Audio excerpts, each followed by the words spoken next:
ఈసారి ప్రెసిడెంట్ గారు చాలా ఘనంగా చేయిస్తున్నారు ఉత్సవాల్ని. రే ముక్కోటి ఏకాదశి నాడు జాగరణకు వచ్చారు, చాలా సంతోషం.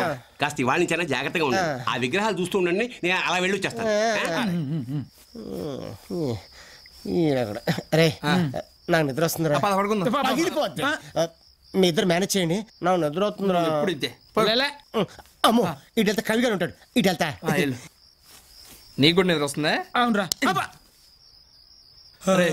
నాకు కూడా నిద్ర వస్తుంది, చిన్న దమ్మేసి వస్తామా. రెండోదా నేను కూడా వస్తున్నా. ఈ సోంబేర్లేరి అయ్యో అయ్యో అలంకారాలన్నీ అలాగే ఉన్నాయి, ఉత్సవ విగ్రహాలు మాయమైపోయాయి. అయ్యో అయ్యో ఏమండి ప్రెసిడెంట్, ఉత్సవ విగ్రహాలు మాయమైపోయాయి. అన్యాయం. ప్రెసిడెంట్ గారు ఏం చేద్దాం ఇప్పుడు? ముందు పోలీసులకు ఫోన్ చేద్దాం, వచ్చి వాళ్లే తేలుస్తారు.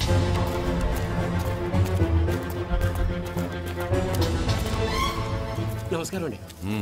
విగ్రహాలు ఎక్కడి నుంచి పోయాయి? ఈ మంటపంలోంచి. చివరిగా విగ్రహాలు ఎప్పుడు చూశారు? ఇప్పటిదాకా ఇక్కడే ఉన్నాయండి. ఏంటా ఇప్పుడు దాకా ఎక్కడ ఉంటే ఎలా పోతాయి? అదే అర్థం కావడం లేదండి.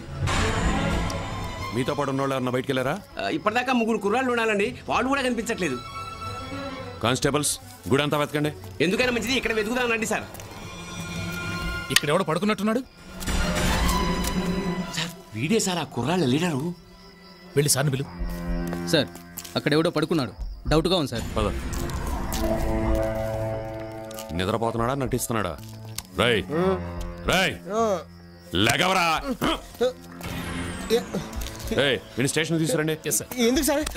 నేను సార్ నా బిడ్డ ఏ నేరం చేయడు, ఇందులో ఏదో మోసం ఉంది.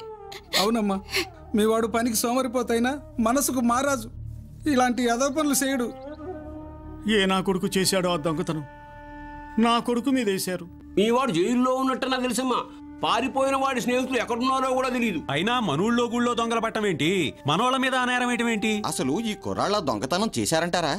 మన కుర్రాళ్ళంతా మంచాళ్లే అనుకుంటాం, త్రాష్ట్రం తెలిసాకే తలబట్టుకుంటాం. మంచాడు అనుకుని ఆ గుండమ్మ గారు మనవడు ఏం చేశాడు, గుళ్ళో గంట ఎత్తుకెళ్ళి అమ్మి గుడంబా తాగాడు. గుడికి చేటు తెచ్చే ఇలాంటి వాళ్ళ వల్లే గుడి చేటు సామెత పుట్టింది. ఎంతెందుకు ఆ సీనుగాడు సింగపూర్ సెంట్ ఇచ్చి సీతమ్మ కోడలు లేపుకెళ్ళా. ఈ ఊరి భాగవతం ఉపన్యాసం ఆపు. అవన్నీ ఇప్పుడు ఎందుకయ్యా? ఇంతమంది పెద్దోళ్ళున్నారు, నా కొడుకు బయటపడే దారి చూడండి. ఏమీ లాభం లేదు, 7-8 ఏళ్ల శిక్ష ఖాయం. కాకులేశ్వర స్వామి కూడా కాపాడాడు, గట్టిలో ఆయన పెట్టండి మరి. ఈ వీడియో మీకు నచ్చినట్లయితే లైక్ చేయండి, షేర్ చేయండి.